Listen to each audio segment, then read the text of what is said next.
ఒకప్పుడు ఒక సుందరమైన అడవిలో చిట్టి అనే చిన్న కుందేలు ఉండేది. చిట్టికి ప్రత్యేకమైన గుణం ఉంది. అది మాట్లాడగలదు. చిట్టి అడవిలో అందరితో ముచ్చటిస్తూ, హాస్యం పంచుతూ ఎంతో ప్రియంగా మారిపోయింది. ఒకరోజు అడవిలో ఉన్న కొంగ, పెద్ద తెల్ల పక్షి, పేరు శుభం. శుభం ఎప్పుడూ మౌనంగా ఉండేది, ఎవరికీ దగ్గరయ్యేది కాదు. కాని తన మధుర గానానికి మాత్రం ప్రసిద్ధి.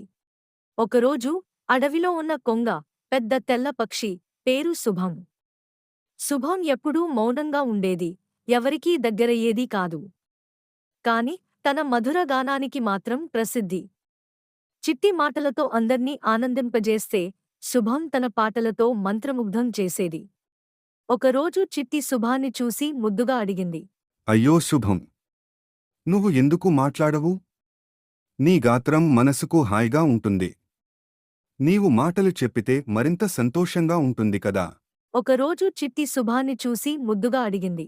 అయ్యో శుభం! నువ్వు ఎందుకు మాట్లాడవు? నీ గాత్రం మనసుకు హాయిగా ఉంటుంది. నీవు మాటలు చెప్పితే మరింత సంతోషంగా ఉంటుంది కదా. శుభం మెల్లిగా నవ్వింది. అది తన గాత్రంతోనే తన భావాలను చెప్పగలదని చెబుతూ ఒక మధుర గీతం ఆలపించింది. చిట్టి ఆశ్చర్యపోయింది. బాగుంది శుభం! నీ మాటల అవసరం లేదు. నీ పాటే మాటలు మించిన 100 కథలు చెబుతోంది అని అంది. అప్పటినుంచి చిట్టి మాటలతో, శుభం పాటలతో అడవి మరో సుందరమైన స్వరం సంతరించుకుంది. మాటలు మాట్లాడటమే కాదు, మౌనం కూడా ఎంతటి అందాన్ని చెప్తుందో అందరికీ తెలిసింది.